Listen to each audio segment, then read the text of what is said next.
तो भाई मैं ना आज तक कभी जेल नहीं गया हूँ, नहीं सच बता रहा हूँ। लेकिन इस फिल्म को देखने के बाद ना मुझे जेल में होने का एहसास हो गया।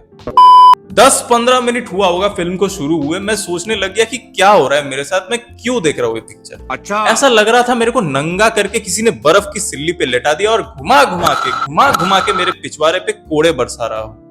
ऐसा लगने लगा कि 2 नंबर करने में बैठा सीट पे, और जब खत्म हुआ तब ना पानी था ना टॉयलेट पे।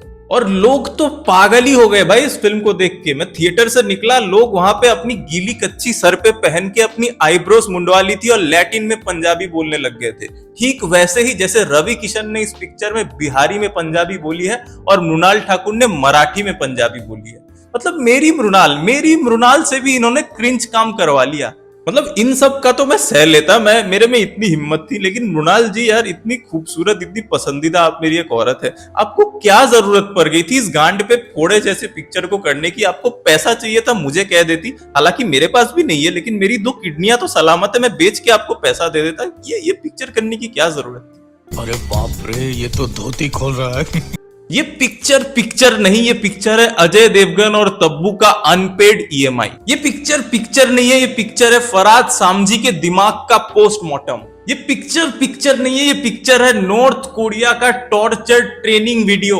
ये पिक्चर है ही नहीं भाई, ये है बॉलीवुड कॉमेडी फिल्म्स का आईसीयू रिपोर्ट। तो अगर अब तक तुमने सन ऑफ सरदार 2 नहीं देखी है तो मैं अब तुम्हें बताऊंगा इस sci-fi thriller time travel movie की स्टोरी, जिसे लिखा नहीं गया है भाई, इसे पेपर पे पैंट उतार के हगा गया है।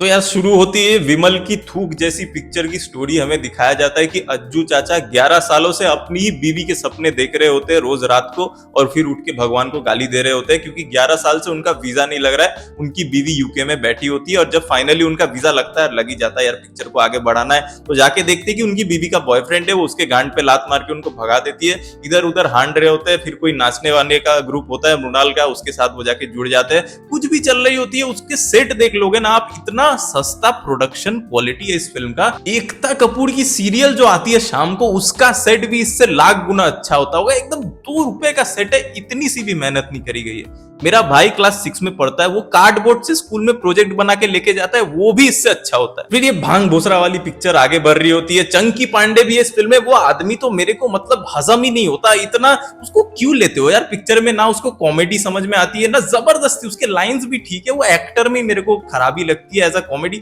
होता ही नहीं है, एकदम क्रिंज भर जाएगा जब भी देखोगे उसको स्क्रीन पे। फिर 2-4 इंडिया पाकिस्तान के ऊपर जोक मारता है, वो तो हालांकि मारनी चाहिए पाकिस्तान के ऊपर जोक। फिर ये फिल्म आगे बढ़ती है, रवि किशन भेड़ वाला होता है, भाई यूके में भेड़ चरा रहा है। क्या है ये पिक्चर, लिखा एआई ने लिखा है इस फिल्म को। और एक येलो कलर की लैम्बोर्गिनी भी दिखेगी आपको, जो इतनी नकली है कि क्या बताऊं। उससे ज्यादा नकली तो एक ही चीज है फिल्म में, वो रवि किशन की दाढ़ी है। ऐसे लगता है स्क्रीन से निकल के आपके मुंह में घुस जाएगी, इतनी नकली दाढ़ी है। फिर वो चंकी पांडे की बेटी होती है, उसकी शादी करानी होती है रवि किशन के बेटे के साथ, लेकिन चंकी पांडे भाग जाता है तो अजय देवगन को इसका बाप बना दिया जाता है। कुछ भी चल रहा होता है, मृणाल ठाकुर को इसकी जबरदस्ती की बीवी बना दी जाती है। और इतना मतलब लेडीज की रेस्पेक्ट देखो इस फिल्म में। कुछ भी करना होता है तो ये सरदार होता है, बोलता है यार मैं झूठ नहीं बोलूंगा, मैं ये सब नहीं कर सकता। तो दीपक डोबरियाल और कुबरा सेठ बोलते कि ये देखो तुम हमारा काम करोगे तो ये माल के साथ मजे करने को मिलेगा तुम्हें, मृणाल को दिखा के कहते हैं। मतलब पागल वागल हो क्या तुम लोग यार। फिर ये आर्मी के ऊपर भी जोक डाले हुए, ट्रांसजेंडर के ऊपर जोक डाले हुए, कुछ भी हो रहा है पिक्चर में। संजय मिश्रा भी आता है और उसके कैरेक्टर को इतना गंदा लाइन दिया हुआ है कि ऊपर से गोल है नीचे से होल है, और इस पे उन्हें लगा कि हमें हंसी आएगी। भाई हम तो सिंपांजी है ना। मैं तुम्हें जोक सुनाता हूँ, इस फिल्म के जोक सुनो तुम। 2 रुपए वाले जो जोक इन्होंने लिखे है ना, जो हगे है, सुनो भाई तुम। इंट्रोडक्शन सीन जब होता है मृणाल और अजय के कैरेक्टर का, तो अजय को लगता है कि वो किसी लॉयर से मिलने जा रहा है और मृणाल को लगता है कि वो किसी बंदे के साथ पहले डेट पे जा रही है जिसे उसके दोस्तों ने सेट किया है। तो वो कन्वर्सेशन करने जाती है कि हाय जी, हेलो जी, कैसे हो जी, आप मेरे को कैसे लग रहे हो जी, वो बोलती है। और ये सामने से बोलता है कि अरे आप सर्विस दे रहे हो, आपको तो पैसे लेने चाहिए, आपका हक बनता है। मतलब ये उसको प्रोस्टिट्यूट समझ रहा होता है। ये जोक है भाई, क्या है भाई ये। और मृणाल ठाकुर को जोक के नाम पे हर जगह पे तेरी माँ दी नूरानी चेहरा, तेरा बैन दा मुबारकबाद, यही सब क्रिंज फेस्ट है भाई। क्रिंज के चाटे पड़ेंगे जब भी वो मुंह खोलेगी अपना। दीपक डोबरियाल को बिना किसी मतलब का ट्रांसजेंडर बना दिया फिल्म में, और कभी भी वो अपने कन्वीनियंस के हिसाब से बोल देता है कि मेरे अंदर का मर्द ये चाहता है, मेरी अंदर की औरत ये चाहती है। इतना गंदा रिप्रेजेंटेशन है ट्रांसजेंडर का इस पिक्चर में। मेरे को हैरत हो रही है कि 2025 में इसको अप्रूव किसने किया। रवि किशन का कैरेक्टर गलत इंग्लिश बोल रहा होता है पूरे पिक्चर में, और जोक देखो, वो टिप्स को टिट्स बोल देता है, और टिक्स मतलब जो जुएं होती है उसको भी टिट्स बोल देता है। तो एक जगह पे वो अपने भाइयों को बोलता है जाओ जाके भेड़ों का टिट्स चेक करो। क्या है ये? दूसरे जगह पे बोलता है कि इनको गिनते गिनते मेरे टिट्स घिस गए।